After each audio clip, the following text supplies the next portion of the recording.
I'm your host Munir Fayyaz.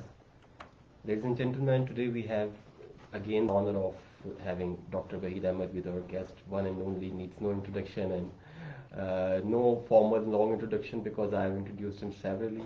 Dr. Waheed Ahmed is an acclaimed poet, great novelist, and an icon of contemporary literature and art in Pakistan. Dr. Saab, welcome back. Thank you very much. You are more like a family to our radio now. Yes, it's always a pleasure to talk to and you. and you have so many dimensions that every time we explore a new dimension of your creative experience in that. Like we discussed with your poetic expressions with your poems in our previous program, and now this program is somewhat like a sequel of that program.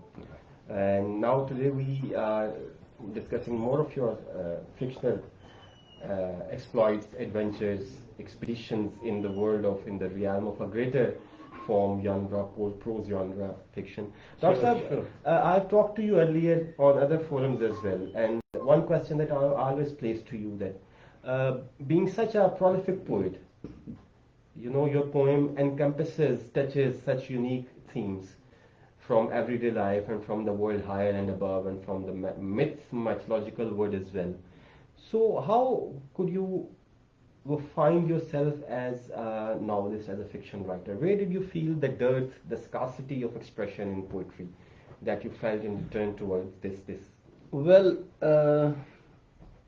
I think that every field of fine arts has its limitations, right?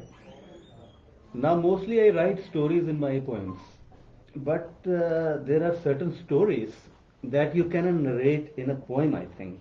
For that, the genre of poetry is maybe you can say not sufficient or not proper for that story.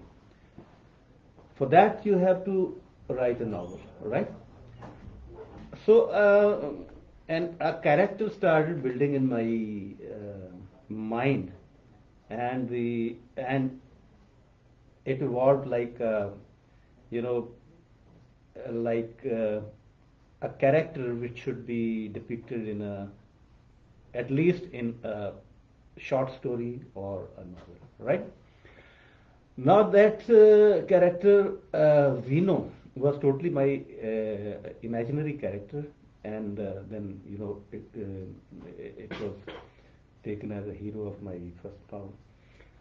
Why I shifted to prose writing is, I think it is because, as I have already told you, that certain stories, they are better written in the shape of a prose and as compared to poetry. So, are there themes that instigated you, that motivated you to elaborate them, express them in fiction? Were there certain areas where you felt your poem they fell out of the domain of your poetic world? Well, the idea of Vino has been written here and there in different shapes in my poems as well. The civilization that we are living, the development, so-called development that we call evolution, and its impact upon the human nature. These topics are frequently there in my verses as well. But in this book, in Zeno, these issues have been written in a detailed form, in the shape of a story. And again, I would say that instead of writing it in the shape of a long poem, the most proper genre was novel writing. There are areas, I think, where in poetry, when you are there, you use beautiful images. The poetification dominates in poetry. Whereas when it comes to directness of message, concreteness of message, I feel you are better in prose forms. Well, most of the people say that I write stories in my poetry, and other way around, right? That's exactly the thing. And whenever a poet writes a piece of prose, I think there is poetic diction in it. That's not void of poetic expressions. Yes, the diction is always poetic because, of course, a poet is writing prose. You could take the example of Oscar Wilde, Dorian Gray. Yes, picture of Dorian Gray. There is a poetic diction, and similarly other novels that have been written by poets. So it is very natural that the prose of poet can be distinguished, I think, when we compare it with hardcore prose writing. Good fiction, Dr. Saab, is never void of poetic expressions. We study Marquez. He contains highly poetic expressions, and Kandera in modern world. But most of the people think that the language of a novel should be a bit different and plain, should not contain many images of poetry. But for a poet, I think it's very difficult. He is by default inclined towards poetic images, and of course, these poetic images will appear in his prose whenever he will write a novel or a story. Where do you feel that this you seem to be, as you have yourself said, more of a political satirist in your fiction, whereas in your poem you are more of a romantic envisaged in romanticism, yet I feel there is political satire there as well. Even in my poems, long poems, I dilate upon these issues, these social issues, as well political issues, economics, and everything. I think a poet should write each and everything that he feels, the culture where he is living in, everything around him, whatever he feels. This is the responsibility of a poet, I would say, that he should write these things, these political things as well, which are frequently found in my poems as well. But this novel, Zeno, we are talking in particular, it contains all these elements starting right from 2000 years from now up till the present times. That's right. You created a parallel history talking about Zeno. Let's talk about Zeno. You created a parallel history and you took up a thread of history that is normally missing in the mainstream history. You encoded history in your own way. Yes. And what were the issues, what were the things that are asked you to do? Because the age in which Zeno appeared was a very critical age. Yes. Political disturbance, anarchy everywhere. There was a dominance of unipolar world, and there was a chaos everywhere. And that chaos we still see today pertaining in the society. You are very right. Zeno is my imaginary character that I want to make very, very clear. Most of the people, they think that I have taken this character from philosophy. No. Those two Zenos, famous Zeno of Alia and Zeno of Citium, they were not contemporary. The Xenophanes, that was complete name. Xenophan is another one. This Zeno is mine, it is totally created by me. You are right. He has been shown as contemporary of giants, like Aristotle, like Alexander, Darius, like Chanakya and people of that time. And sure, it was really a challenge for me to, paint my character and make him stand before these big giants and talk to them. It was also a task of very responsibility because one should not tarnish the historical facts. Whenever one writes about historical fiction, the historical facts should never be tempered, right? That was also in my mind. So for that, a lot of research was done, and I wrote this novel in 5 years. Although it's hardly 200 pages. But just for that sake, I wrote it for a long time. I started in 1998 and it was finished in 2003. And I Mostly derived my data from authenticated sources like Encyclopedia Britannica and books like that. I didn't take it from the books which were not authenticated. Um, so I'm happy that perhaps the challenge was met. The prime motive was, in fact, the human nature.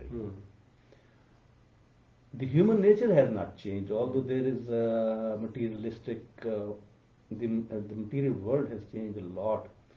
And same happened with the Zeno when he was reincarnated. Resuscitated in a way. Resuscitated, he saw the world and he was in a shock to see the world altogether. And let me say, this was the first ever time in Urdu literature that I saw ecological issue being dealt with in such a grand and such a artistic style. Yes, but thank you very much.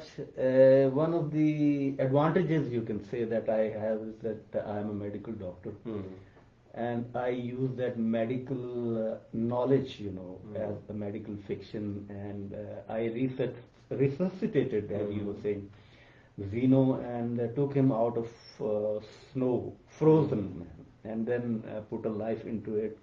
That was a wonderful experience that I had, and I was really happy that the knowledge that I have as a doctor, was ultimately incorporated into a novel. Novel requires so many aspects of your personality to be synthesized in one place.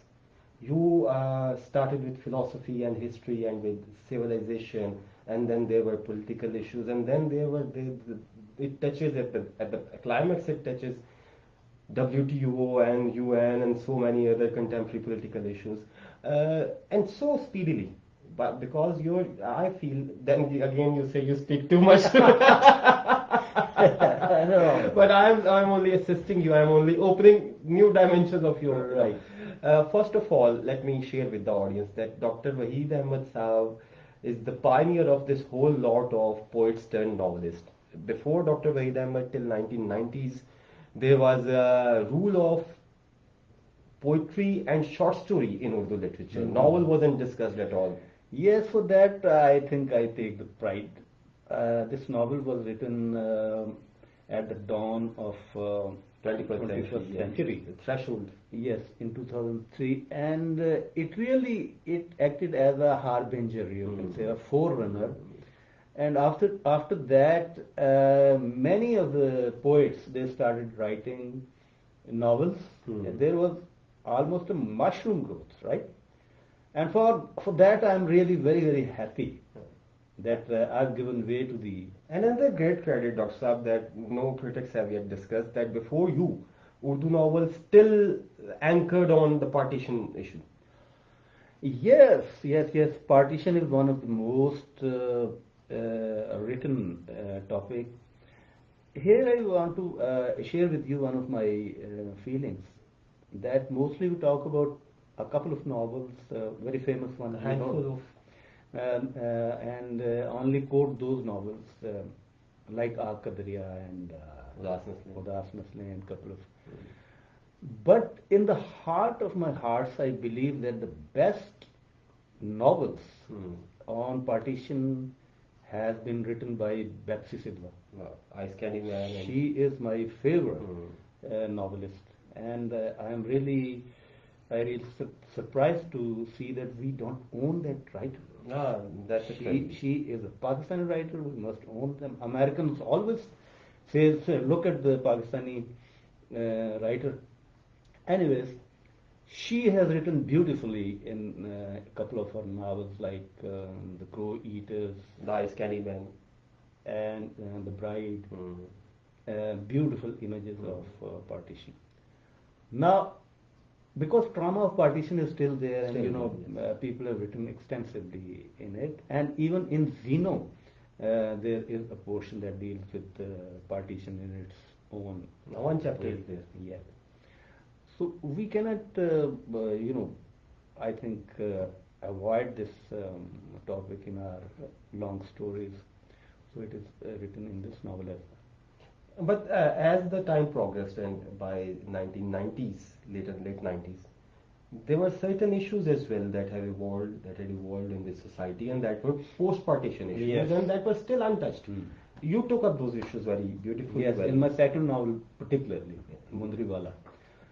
And even in this novel, Zeno deals with almost all main issues that the humankind saw, starting right from Alexander's time down. And I've tried to write about those main topics. And the motive was, again, I would say, the nature of human beings that has not changed yet. It is still the same. The mindset is still the same, which we see during a Stone Age, during the Stone Age up till now. That is the main theme that has been depicted in this novel. Shortly, this is a portrayal of how imperialism worked throughout the centuries. Yes, of course, you're right. And the worst that we are seeing here, the worst shape of capitalism that we see here, that was also written in detail. So this unipolar world and the 20th century is still very confusing century post 1950. We haven't understood what was going on. We are still not understanding the bipolar world politics, and then the so-called dissolution of bipolarity and the emergence of unipolar world. This character of you, Zeno, serves as a time traveler. Yes. He examines history by the means of contrasting the present with the past. Did you have, we discussed it in detail, but once again I would request you to share with us certain traits of Zeno. Well, Zeno is a very, very straightforward and very, very clear-headed person. This is number one. He enters into a dialogue with any person he comes across. Even Aristotle sometimes feels surprised and dominated. I will not say, because he's a great person. Yes. So he enters into dialogue with Aristotle, with Alexander, with Darius, with Chanakya. His meeting with Chanakya, I still remember. That's a very pleasant episode of your Thank you, because I'm really obsessed by Gandhara civilization, and Chanakya was there in Texla. So I've written it with, I was very happy to write about Chanakya. With very compassion and attachment. Yes, compassion. But you have somehow proved Chanakya the wicked as well. Well, it was a pleasure, blending history,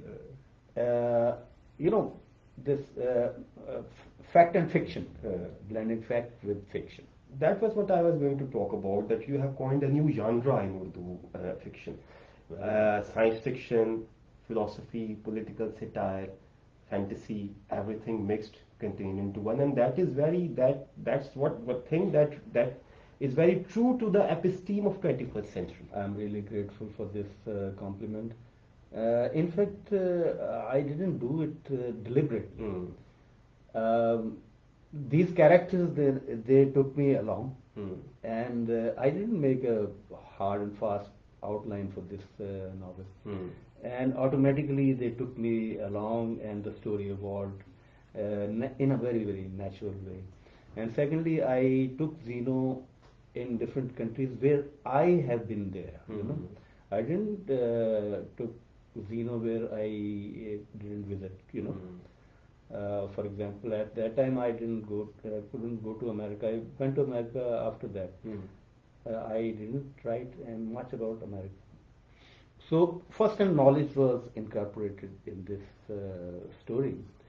And you are right, there are many, many issues which have been discussed in this novel, and I am happy that I have done this. Pace of the first half of novel is a bit slower. There's more of the personal of Zeno, but the second half of novel shifts very quickly. Yes, It touches so many themes in a smaller space. it is, it is because of the nature of the story. Lifestyle of Yes, the first half deals with ancient Greece, and at that time the clock was slow, and the people had time for themselves, for others, and that is why it was a very dreamy type of was written in it. And afterwards, you see the world became so fast, the world that we are living in these days. The pace of the novel was then changed in accordance with the circumstances which were shown, which were written. In the first half, we remain contained in an island. Yeah. In the second half, we travel around the world. So this is the communication and telecommunication, transportation is also in a way portrayed. Yes. That is another. There's so many dimensions of it, but then again you say you talked. No, it's all right. Please go on. Sir, one question, as you have said something about it, but I want a bit of detail. Should someone have a well sketched outline before he takes up to writing a novel, or should one let the story write it through you? See, a basic question. Most of the people, they believe that there should be a proper outline for writing. And the heart of fast character should be there. And I think they are right, because there is a basic difference between poetry and prose writing. Poetry is an automatic phenomenon, whereas you make an outline. I say you make a PC one for the construction of a novel, like PC one, yes. the way you construct a building, right? And the writer feels very comfortable when he dilates upon this outline. I was talking about myself. I didn't follow this conventional way of writing. The reason may be that I am a poet, right? The characters, they took me along and they compelled me to write.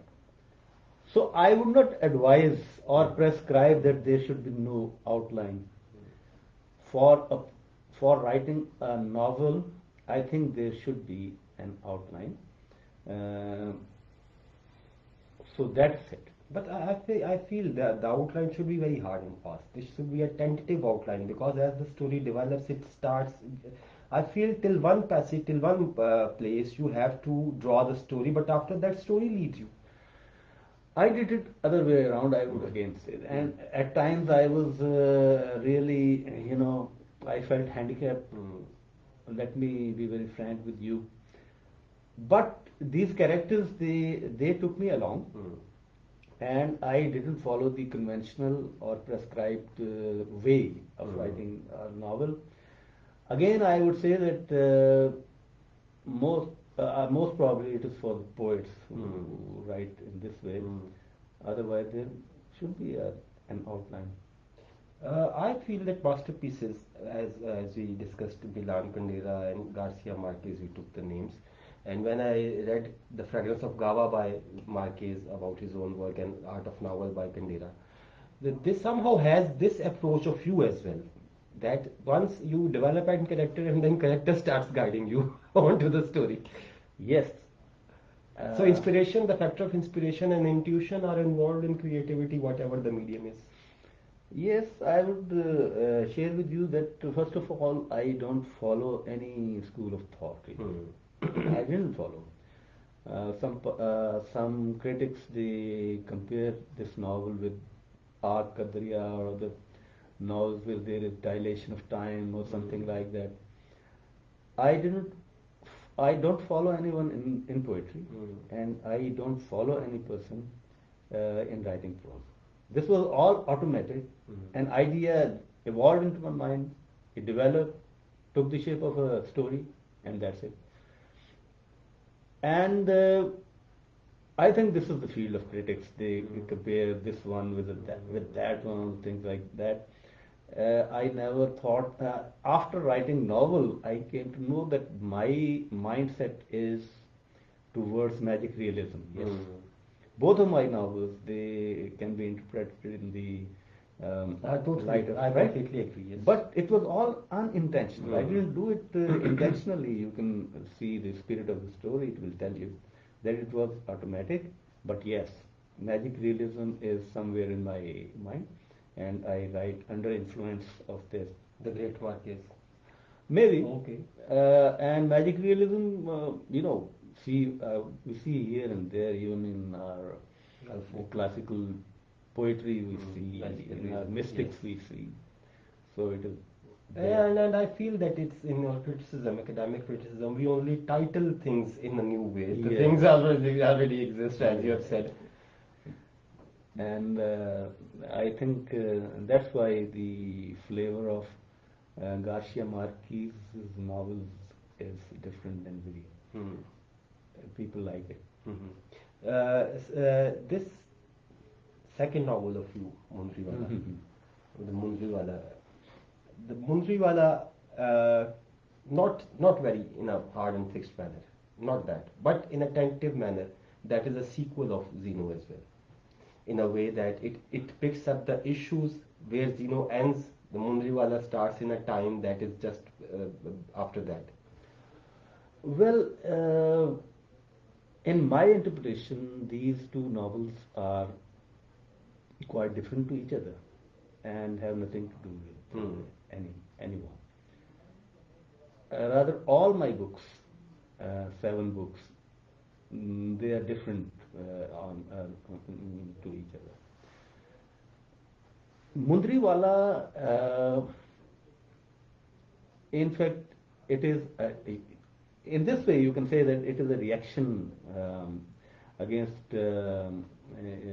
so-called civilization that we call. It deals with I think the underlying, or you can say the main motive or the main topic of this novel is unlearning. Right?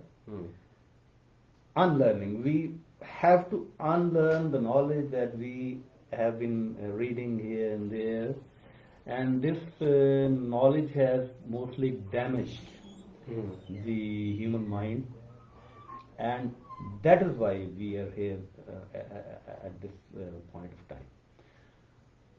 And secondly, all the heroes, you can call them heroes. All anti-heroes. They are protagonists. Yes, all are anti-heroes, and they have their own idiosyncrasies. So I take my second novel as a different story. It is a utopian story, and I'm very, very, honored and glad that you have written a very. And I have translated it as well, and we are publishing it very soon as well. Thank you very much. It is a utopian story. The intellectuals of the world, they select a place, a beautiful place called Kali Pahadi, a black hill, and they settle there, and they make their own world there, and unwritten rules and regulations, and they are quite happy living there apart from civilization. Some people say that it's not a natural way to live, but it is. I would say it's a reaction to the world that we have been given by this evolution of human history. So-called evolution. So-called, yes. This Black Hill, this presents a test case for you. You mean there are so many dimensions in your novels. I'm always held up when talking about them. If we keep one thread, you can discuss whole of your novel, from political side, from sociological side, from personal side. So there are so many dimensions. I'm only touching this dimension, that this test case. You are in the habit of developing a locale of your own for the setting of your event. Yes, you are right. I, in fact, don't write, as most most of the people write. I only write whenever I am compelled to. There is a story. I'm not a commercial writer, or I don't write with the people at large. I write for myself, for my friend. That's it. So a story develops and it takes the shape either of a poem or a novel, and that is what happened. You don't select the available places in real geography. You build a town, a city, a place of your own. In Zeno, we see an island in the first half and then an island in the second half. It isn't like this that they are completely cut off from the external worlds. They come and go. There are traces of external worlds. In the Munriwala as well, we see the people living on the Black Hill. They come and go to the external worlds and then they shift to external worlds. This structure overlaps in both of your novels. Yes, utopia is the word, I think, and you have written beautiful essay on it. I'm really happy. Utopia is the word, and again, I would say that it is a reaction of the civilization that we are living in, and both of these novels they speak about it. So how do you see, because you are now coming a little out of these narratives and these poems, a broader question. Everything in the course of this civilization, evolution of civilization, has subdued human freedom. Yes, that is the point. So this is the focal point of your poems as well, of your fiction as well. As a scholar, Dr. Waheed, how do you see this emancipation of human life from these chains is possible? Well, you cannot predict, but for the time being, I think we are passing through the worst period of capitalism and materialism, and sitting on the top of a volcano, which can erupt any time.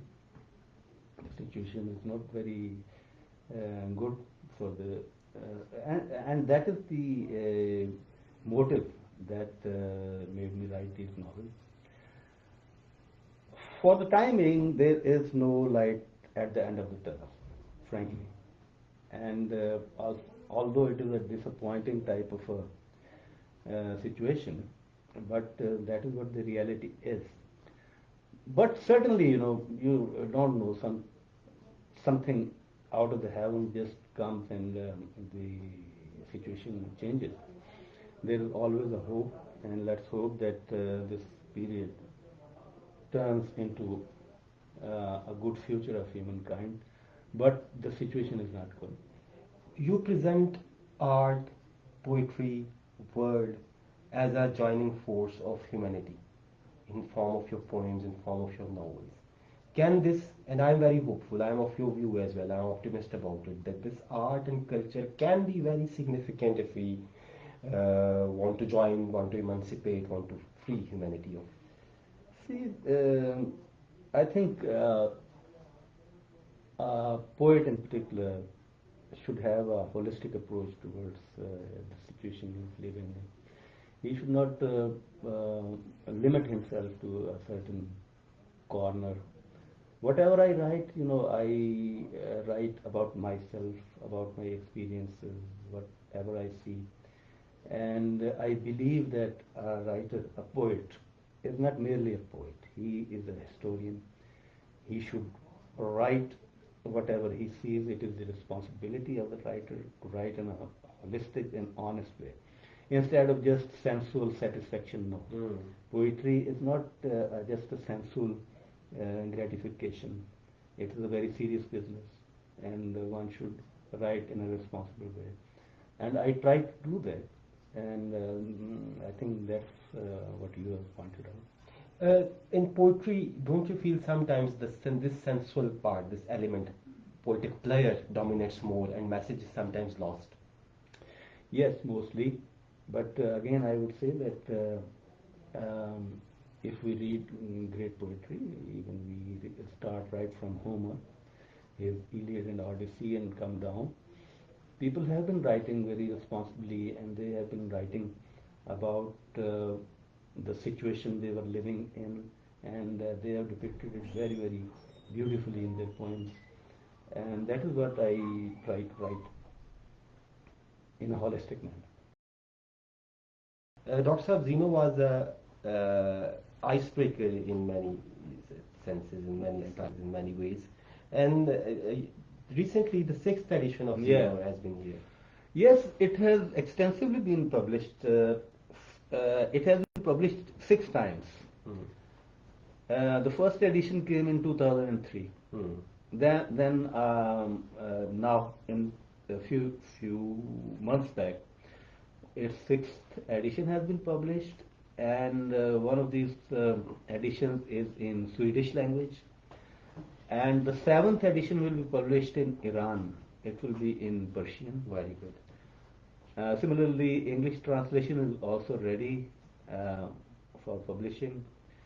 In this way, I think this is the book which has been published so much of all my books. Six editions. An English translation, inshallah, I'll be working on it very soon. I'll be revising it. And with very pleased to announce, I was sharing with Kamran the title of Munir that I translated in English. That is on its fifth publication. Yes, really an honor for me. It will be soon published from America, and the English title is The Black Hill Syndrome. Great. Because this covers all the aspects of it, and very proudly I share with the listeners that I had the honor of translating this novel. The honor is mine. Honor is mine. So, what are your future exploits? Where do you see yourself? Poetry is in your blood. You can't live aloof to poetics because you always compose poems. Whatever you feel, you render it into poems. Oh, what about novels? Do you plan to create any novel in your future? Not yet. For the time being, my sixth collection of poetry is in pipeline. It will be published very soon. This will be my sixth book on poetry. And you are unique in a way that you have holistically, completely dedicated yourself to poem, not ghazal. Yes, I've written poems, and I am a great admirer of ghazal as well. And my basic training is in ghazal. I've written few ghazals, and those ghazals are now included in my new collection. Okay. You have conducted a strange experiment as well, that you epithetted your ghazal in your poem as well. That was a different expression. Yes, and friends liked it. It was written in the same, of course, meter in which the poem was written. It is part of the poem. It came as an epithet in the poem. It was embedded in the poem. It was, and that experience I didn't see anywhere in it. No, it has been done. Okay. Even Munir Rashid has done it, but it was done in a bit detailed way. So, do you see? Again, we are coming towards the close of our program. You are, if I say I'm not very wrong in it, you are a literary icon of this age, mashallah. And you are a thorough representative of the literary spirit of the age. In your poems, you depict person, individual, and collective society as well. You touch the domains of a society that are still not approachable to all the poets. And on the fiction, you took Urdu fiction to the globe, to the world, in the styles and themes both. You are an icebreaker in many ways. You are a trendsetter in many ways. So, and you have done big works. But still, the more you work, the more our expectations rise of you. So, do you plan? I feel that there is still room for, because the situation after the Munir has changed a lot in the world, in the globe, in the region as well. They demand your attention. Why don't you write another novel? First of all, I am really grateful for the generous comments that you have given about me. And secondly, I would say that writing novel is a very uphill task, and it is a very serious business. One shouldn't take it very easy thing. For the time being, I am not writing any novel, but I think that whenever a story crops up in my mind, I would surely like to do justice with it, and I would write the novel whenever it is it writes in my mind. Okay, so Dr. Sawadi, thank you very much for showing up again today. You always come to us whenever we talk, whenever we invite. Pleasure is mine, honor is mine. It's always a pleasure to talk to you, my dear. So I thank you very much, dear audience. It was Dr. Waheed Ahmed with us once again today, and we'll be calling him again and again after, obviously, of course, as he has given a very good news of his sixth poetry collection. After sixth poetry collection, we'll have a review of that as well, and after we read. Thank you, Dr. Saab, and thank you very much for you for listening to us. I am your host Munir Fayyaz from Planet 87.6 program Lit Art. This program is produced for you by Kamran, Tariq, and supervised by Mr. Hamid, Zahoor, and Syed Tayyab Raza. So far for today, thank you very much. Allah Hafiz.